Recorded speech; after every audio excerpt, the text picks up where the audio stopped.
Our industry is going through very rough terrain as we speak. And I've been thinking a lot of what if, AI is coming and now everything's going to happen on a computer. But I'm afraid to see the world like this. I'm afraid to see the world without cinematographers.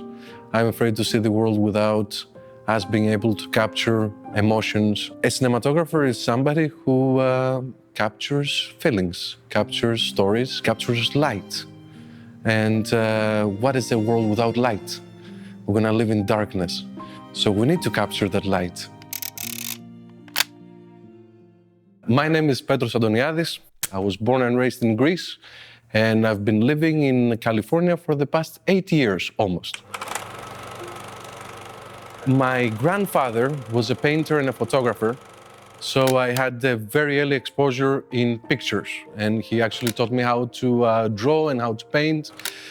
But I never really thought that that would become something until I was 10 years old, when one day I came back from the school and I announced to my parents, I'm gonna become a cameraman. 2 years down the line, my father came to me and said, look, we would like to get you a camera. I was thrilled. And he gave me this brochure about this camcorder with high-8 tapes, and I was extremely disappointed. Because to my mind, if I were to have a camera, it should be at least a Panavision. Later that summer, before we started school again, I shot my first feature film. There was no script, it was just me and a bunch of my friends, and we were just doing whatever. And before I knew it, that's all I was caring about. I have the most supportive parents in the world. My mother, she's a pharmacist, and she had a patient who was none other than the Oscar winner Walter Lasley, who shot Zorba the Greek. Teach me to dance. Will you? She arranged us to get together, and that became one of the biggest blessings. I mean, everything was a blessing up until that point. We would spend every Wednesday together, and we would watch films. Very honestly, back then, I was finding extremely boring, black and white things that I could not really relate to. And we would never really discuss the technical stuff. I mean, everyone wanted to know, okay, the camera and this and that, but Walter cared about the story. Did you say dance? Come on, my boy. I think very organically, it started growing in me that, cameras and all that are great, but at the end of the day, there are tools, and what matters the most is the story. We as an audience get connected with the person that we see. We get connected with his eyes, the performance. So if the performance sucks, no matter if you have those great Panavision cameras and all the paraphernalia, these big lights or whatever, what's the point at the end of the day, right? It doesn't matter if you can light it perfectly when you're telling a different story. What you're trying to do is help this performance come out as authentically as possible. So if you feel like you see the actor there and they're giving a performance of a lifetime, then you'd better do everything you can to enhance it as much as you can. At the end of the day, a film with terrible cinematography that is, high key to the moon, and just a shot that is completely off and everything, but has the performance there, is watchable. A film that has amazing cinematography and no performance there, it's not even we can watch it. It's very important to do whatever you need to do to make sure that this performance is captured and you're not blocking it as well, because we can really dive into lighting and you can really start being as obsessed with making the shot look amazing, and you can start adding lights and putting, flags and putting 8x and this and that, and give the actor nothing to work with because you have put your perfect lights everywhere. Who cares about that shot? Okay, it's gonna look good, put it in your reel, but it's not gonna be a part of the movie with this person that is diving into a life of somebody else. You block his performance, then it's not gonna be there. So the first thing that you need to care about is the performance, and then see how you can help it out if you can. Sometimes it doesn't need any helping. Sometimes you just have to maintain the visual aesthetic that you're doing for the film, and it works out. I started building my career in Greece. Short films, then commercials, and then, corporate stuff and all that. I had met my girlfriend back then. We were both 26. She wanted to do a master's degree in America. Well, we said, all right, let's take the first flight and figure it out. The biggest problem can be actually the moral support. You're leaving everything behind and you're moving to the other side of the world. So the fact that I did this with somebody that we had a relationship with and we loved each other and we support each other, that was huge. The first year was a bit of a struggle. I thought that the moment I stepped my foot in America, Hollywood would be waiting for me. It was not exactly like that. But you gotta be ready because you are starting from scratch. Nobody knows you and you know nobody.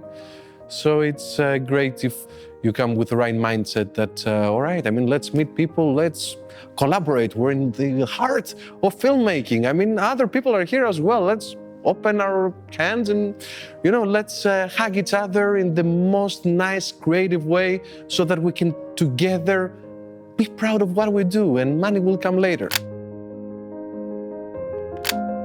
Walter used to tell me that if you want to succeed, if you want to pursue your dreams, you have to move to America. I never thought, is my career at a stage that I can actually do such a thing? There's not going to be any moment, I think, that you're going to say, yes, I've achieved everything I could in this country, whatever their country is, so now Hollywood is expecting me. It may not, but it doesn't really matter. What matters is that you gotta take action. Nowadays in my career, I admire and I do everything I can to prep as much as I can for a project. I'm a huge advocate that you have to think things through and you gotta, put time into figuring things before you step foot on set. But eventually you have to set foot on set. It's like, playing music. You're never gonna be Frank Sinatra. You're never gonna be Jimi Hendrix in the guitar. But at some point you gotta take the guitar and just go and play. If you wait to become the greatest, you're never gonna become anything. When you really want something, it's gonna happen. So get yourself ready for that.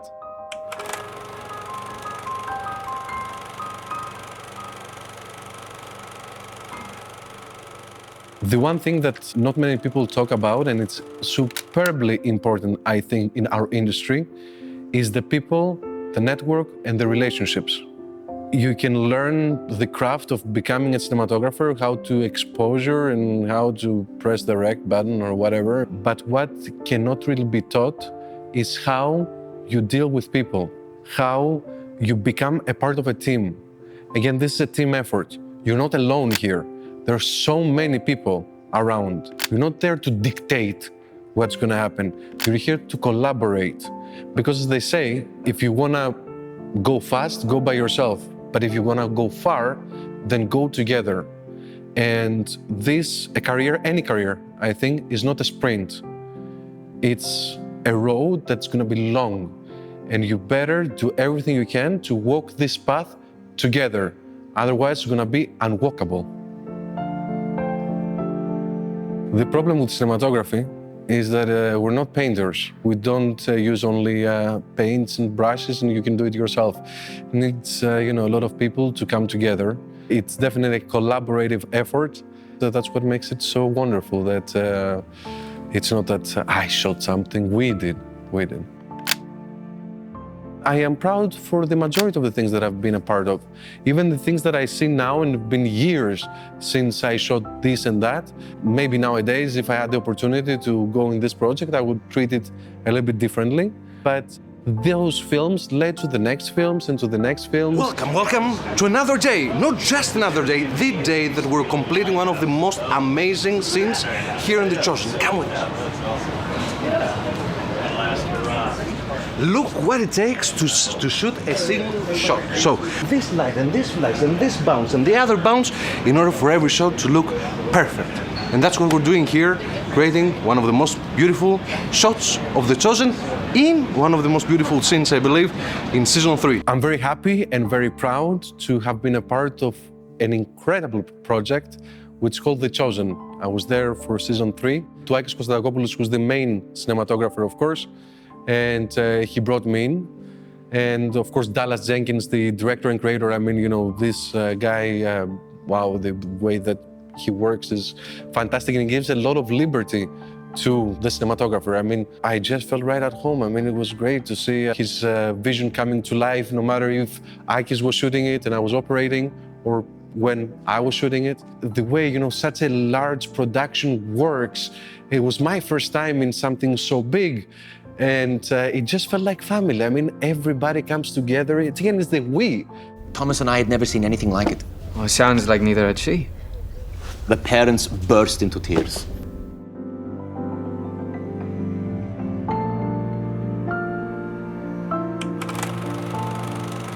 Who can call themselves a cinematographer?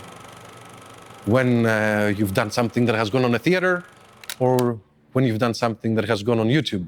At the end of the day, when can you call somebody a human? When they have achieved something for humanity, or when they have achieved something inside of them for themselves?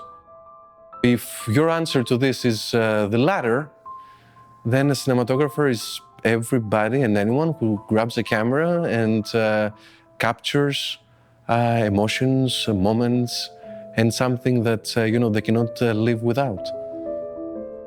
The world has always space for new cinematographers and new eyes.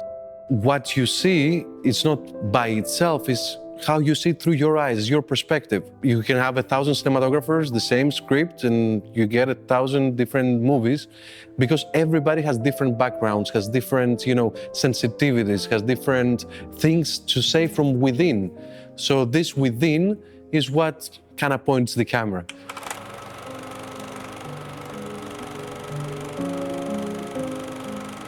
I have a very picky memory. My memory only keeps the good stuff. Of course, there have been stressful moments. Of course, there have been moments that, things are not moving in the way that you want them to move. The example that I can bring is how I think of cinematography today.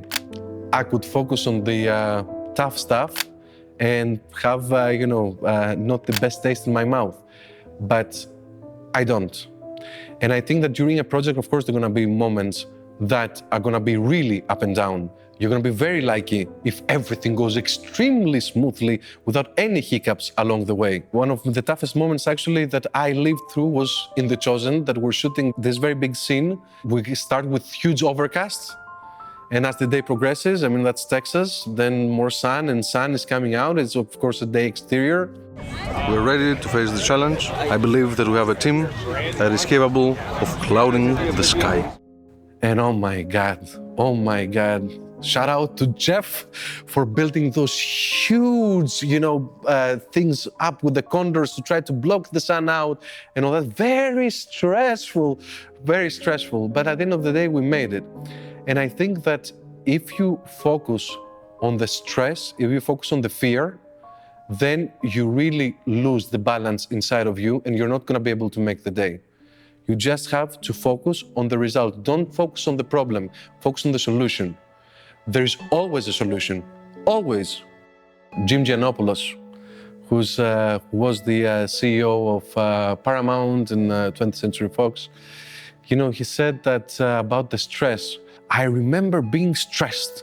I remember chasing to go to the airport. I'm gonna lose my flight. I remember this feeling of being superbly stressed.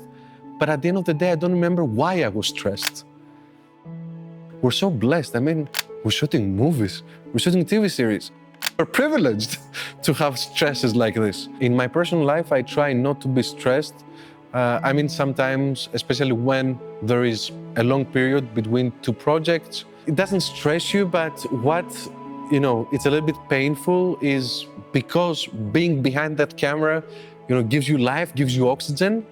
It's like you're trying to breathe and there's no oxygen anymore. But at the end of the day, if you have somebody next to you, somebody that, you can hug and everything's gonna be all right, and then everything's gonna be all right. What keeps me going? My optimism. I believe that the best is yet to come.